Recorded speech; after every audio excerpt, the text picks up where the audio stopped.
Kenapa di situ ada Yesus, di situ ada Roh Kudus, di situ ada Bapa. Dan Bapa tidak bisa menjadi Yesus, Yesus tidak bisa menjadi Bapa, Bapa tidak bisa menjadi Roh Kudus, Roh Kudus tidak bisa menjadi Yesus, Roh Kudus tidak bisa menjadi Bapa. Bapa tidak bisa menjadi Roh Kudus, Bapa juga tidak bisa menjadi Yesus. Yesus tidak bisa jadi Roh Kudus, Yesus tidak bisa jadi Bapa. Jadi mereka ini adalah tiga pribadi yang berbeda dan berbeda hakikat. Tidak bisa kemudian dikatakan satu. Itu data, itu dalil. Tapi akal kita sebagai manusia selalu mengarahkan kita untuk menuju kepada satu Tuhan. Nah, Kristen tidak bisa sampai ke sana. Kenapa? Karena sudah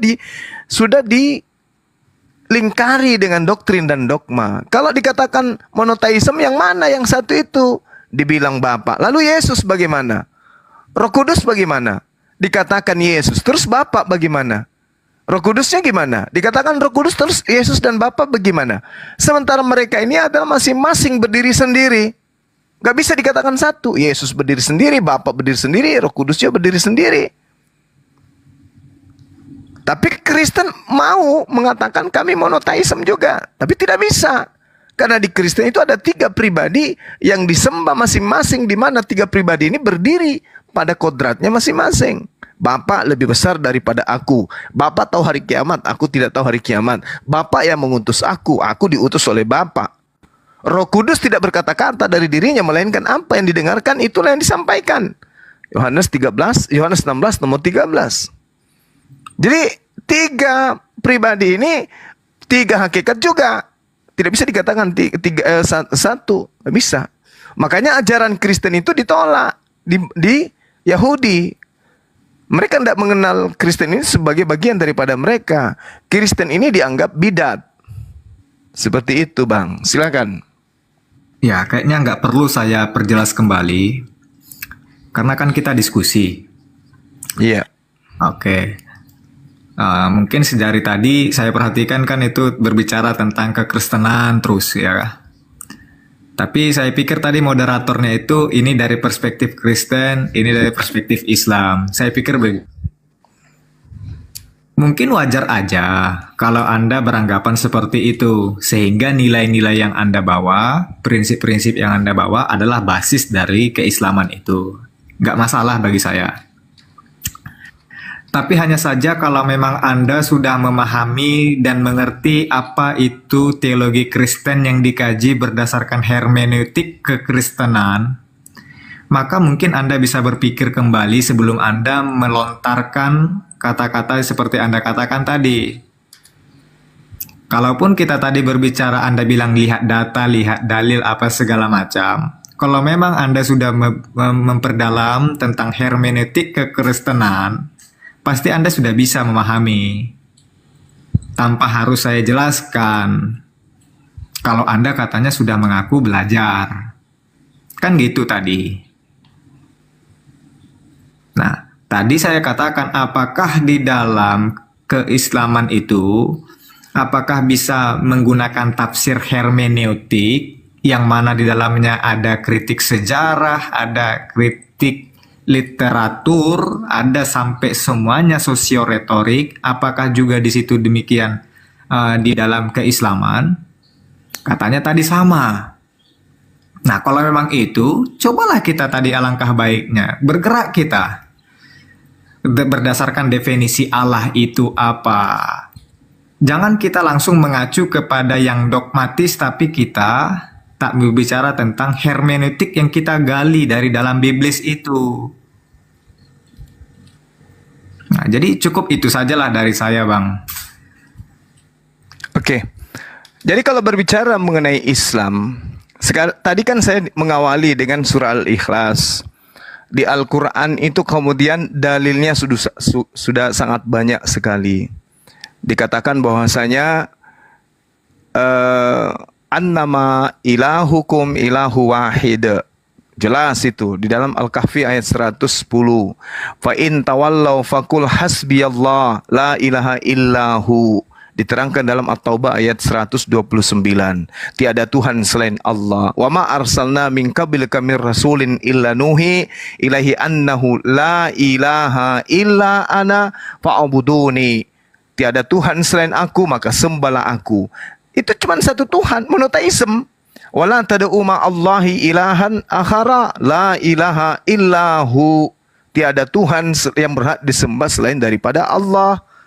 Itu benar-benar merujuk kepada satu Tuhan. Wa ila rabbika farghab. Dan hanya kepada Tuhanmu, tak ada yang lain. Satu Tuhanmu itu engkau harus berharap. Nah, sedangkan kalau Anda bisa membuktikan Yesus itu bukan manusia, baru bisa masuk ke dalam hermeneutik yang benar. Siapa yang kemudian dari teman-teman yang lulusan teolog yang bisa membuktikan Yesus bukan manusia? Dan siapa yang mampu membuktikan bahwa yang disebut Bapa atau yang mereka sebut Hasem atau Elohim itu adalah manusia? Ada nggak yang bisa menyatukan hakikat antara kedua pribadi ini? Tak ada. Jadi sepandai-pandainya Anda kemudian mengurai kata, memantik sebuah pemahaman tentang apapun itu berdasarkan ilmu hermeneutik, tapi itu hanya asumsi. Itu hanya penafsiran. Lari dari kaidah. Contoh misalnya Shema Israel Adonai Eloheinu Adonai Ahad. Atau ucapan Yesus sendiri, hidup kekal itu adalah mereka mengenal engkau satu-satunya Tuhan yang benar. Yesus sebagai apa pada saat itu? Ketika dia berkata, sebagai manusia. Nah, apakah pencipta langit dan bumi ini manusia? Bukan. Lalu siapa Yesus? Mengenal Yesus yang engkau utus. Dia utusan. Kecuali ada di antara orang Kristen yang mampu membuktikan kepada kita Yesus itu bukan manusia, baru mungkin kita akan meraba-raba, mungkin saja dia malaikat. Tapi kalau Tuhan tidak mungkin. Mungkin malaikat atau apalah dia ini kalau bukan dia bukan manusia. Nah, sekarang kalau Yesus bukan manusia dan kemudian ternyata Tuhan yang menciptakan langit dan bumi juga bisa dibuktikan sebagai manusia, ya mungkin hermeneutik itu berfungsi kemudian untuk mencocok-cocokkan bahwa Tuhannya orang Yahudi, Tuhan pencipta langit dan bumi, nusul menjadi bayi. Nah, sekarang ada enggak di antara saudara-saudara yang mampu membuktikan kepada kita bahwa Yesus itu bukan manusia? Dengan ilmu apa yang bisa digunakan? Silakan. Ya, saya rasa balik-balik ke situ juga. Udah tadi saya bilang, Yesus itu 100% Allah, 100% manusia. Jadi kalau memang Anda bilang tadi hermeneutik itu asumsi orang, ya. Karena yang menafsirkan itu adalah manusia. Belum Allah itu sendiri yang menafsirkan, karena kita ini masih di dunia manusia toh. Yang mencari pengertian itu manusia. Iya.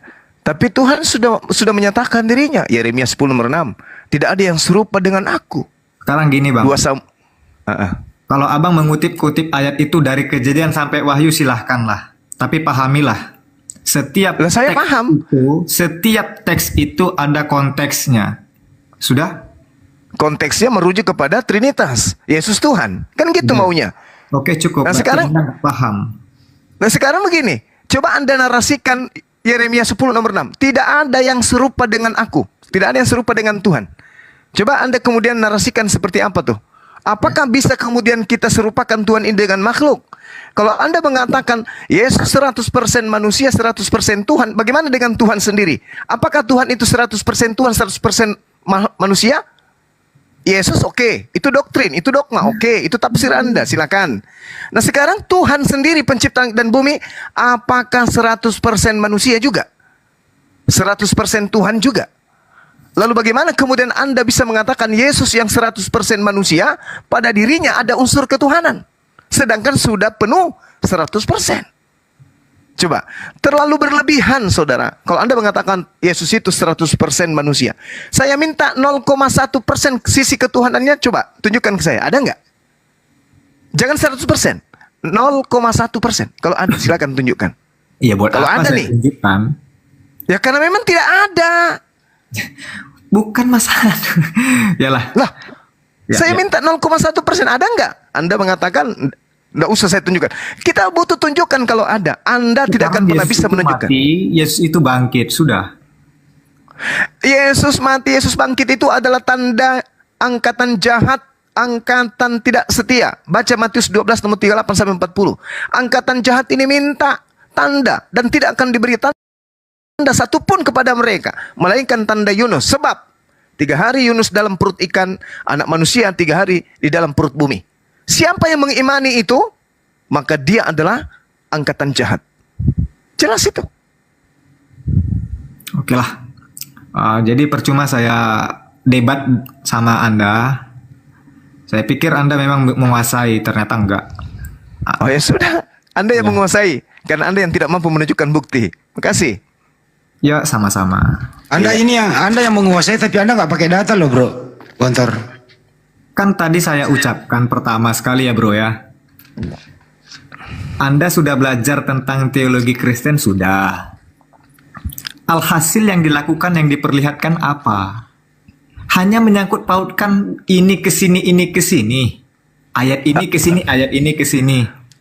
Nanti kalau saya tanya apa itu tanda Yunus, sedangkan saya tanya tadi, pneuma itu artinya apa? Apa makna terkandung di dalamnya? Konteksnya pun tadi saya perhatikan, saya tanya situ nggak ada bisa dijelaskan. Lalu buat apa? Hermeneutiknya di mana? Artinya Anda ingin mengatakan bahwa orang yang sekolah teolog yang paham tentang hermeneutik adalah orang-orang yang kabur dari data dalil, betul? Betul? Anda ingin mengatakan itu? Bahwa sekolah teolog itu diajarkan orang untuk mentafsirkan data-data dalam Bible untuk mengkristenkan orang agar orang jauh dari ajaran para nabi, itu kan? Tujuan dari hermeneutik itu apa? Tujuan hermeneutik itu kan untuk membongkar, memperhatikan. Nah, kenapa Anda tidak bongkar sekarang? Perhatikan apa yang diperhatikan. Coba saudara bongkar sekarang, bagaimana Anda bisa menunjukkan kepada saya 100% sisi ketuhanan Yesus, saya minta 0,1-nya mana? Ada nggak? Coba Anda buktikan ke saya. Nah, inilah tujuan Anda sekolah tinggi-tinggi. Tetapi ketika diminta 0,1% sisi ketuhanan Yesus, Anda lunglai kan? Jadi saya rasa apa yang Anda bisa tunjukkan ke kita? Menolak.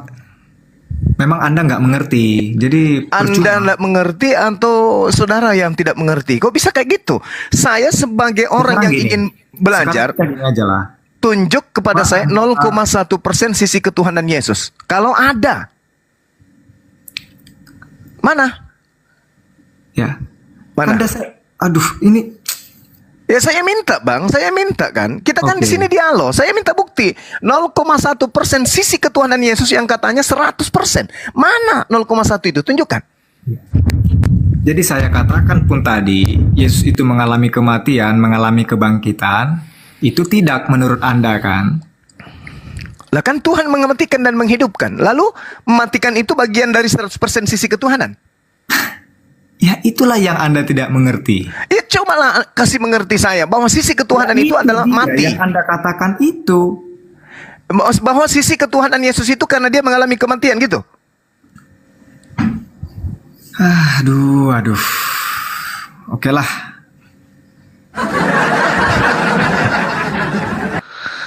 Saya rasa cukuplah dari saya. Bang, tunjukkan nyalimu, karena Anda sarjana teologi loh. Tunjukkan nyalimu, Bang.